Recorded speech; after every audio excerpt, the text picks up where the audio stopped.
Ladies and gentlemen, this is The Hill. Comey on Clinton camp paying for Trump dossier. Quote, I still don't know that for a fact.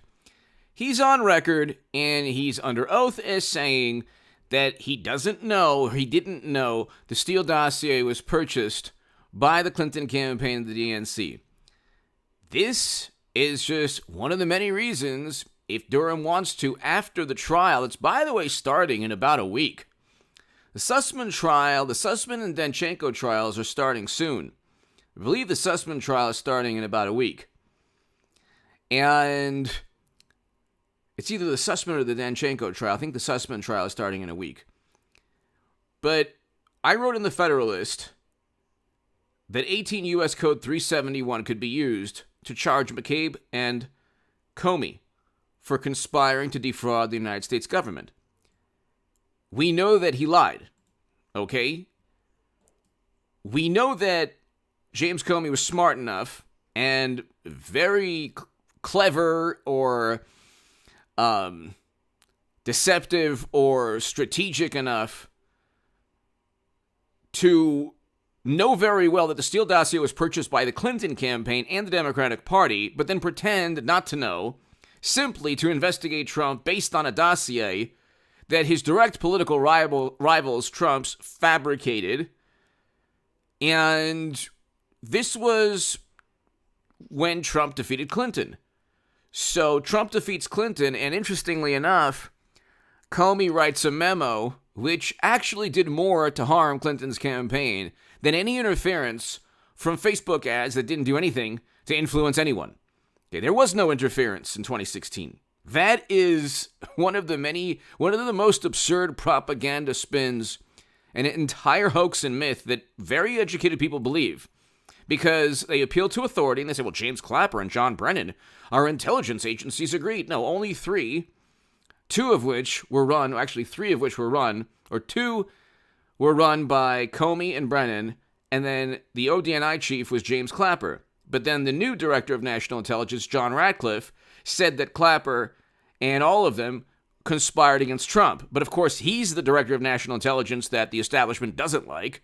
But the director of national intelligence, the outgoing DNI official, the outgoing intel officials, they were apolitical. They worked for President Obama, but they were completely apolitical. And they didn't know that Michael Sussman, the trial coming up, was spreading false allegations into the Federal Bureau of Investigation through his meeting with James Baker. And one of the reasons he got that meeting, apparently, is because he lied to Baker, the Comey's top legal counsel, saying that he wasn't working on behalf of Clinton. But everyone from Glenn Simpson, Christopher Steele, all of these people are under oath saying, yeah, you know what, we were all working for the Clinton campaign and everybody knew. So obviously Comey knew, but he's claiming that he didn't.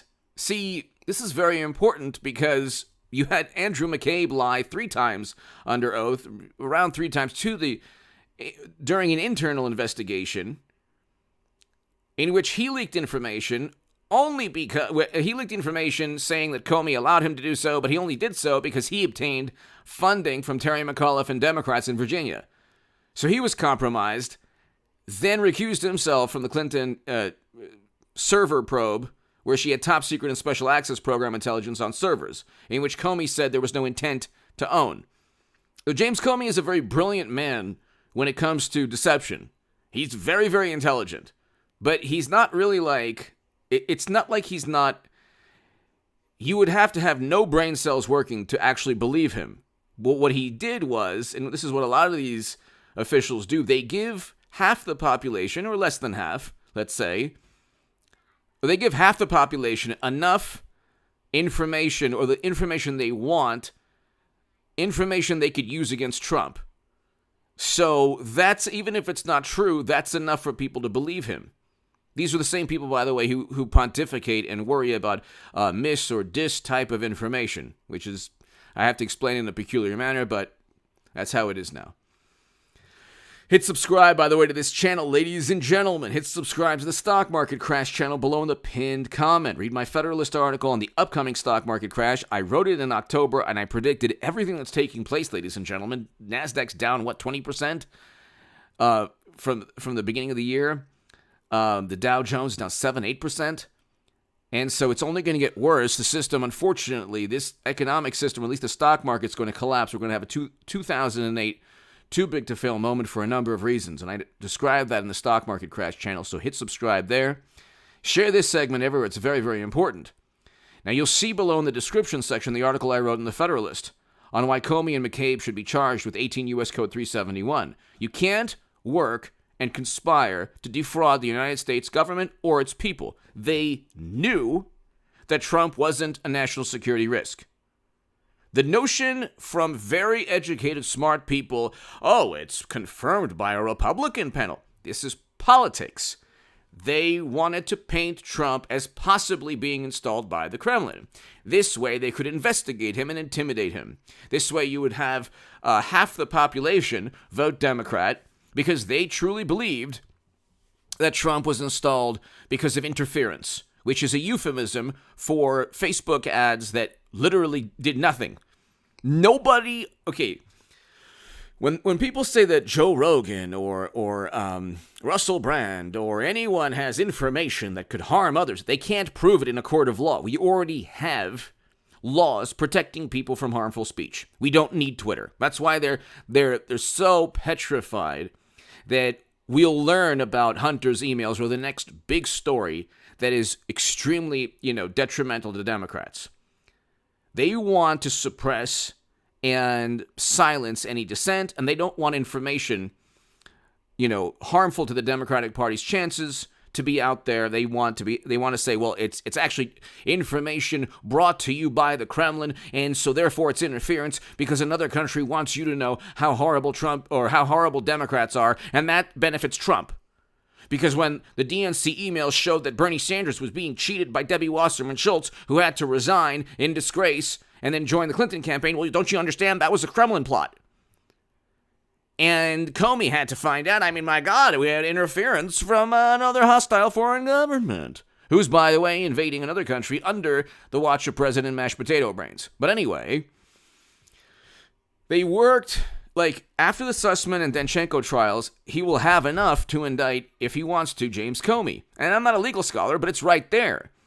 He has all the internal emails. He's part of the government now. The Justice Department won't really go to bat for officials if he has too much information.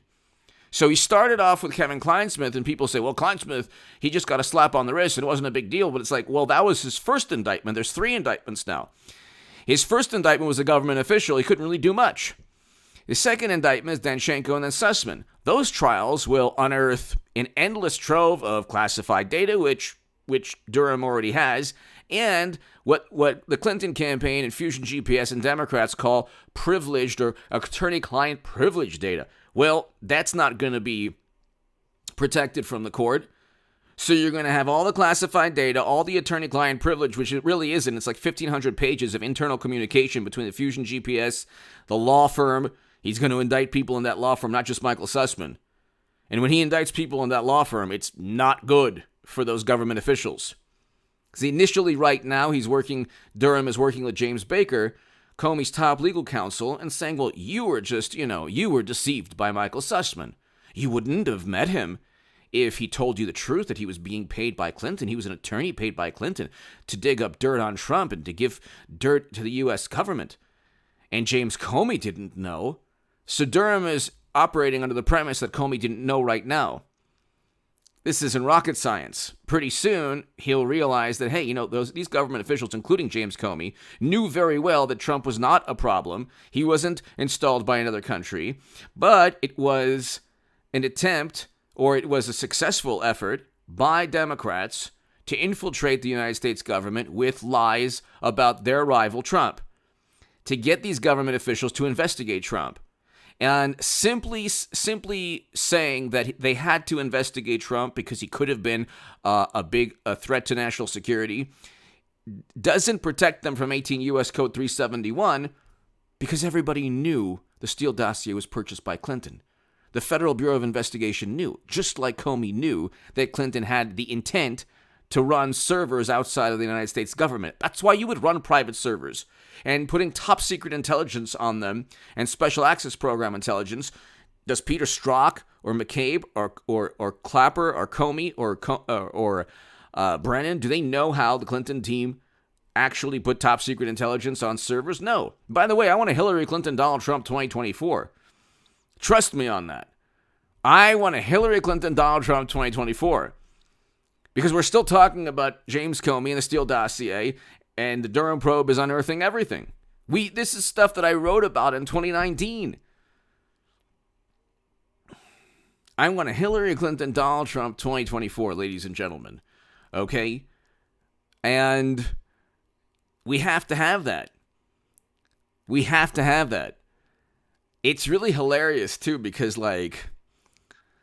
it's just so hilarious for a number of reasons why people don't understand we're still in 2016. We're still living in 2016. And anyway, hit subscribe to this channel right now.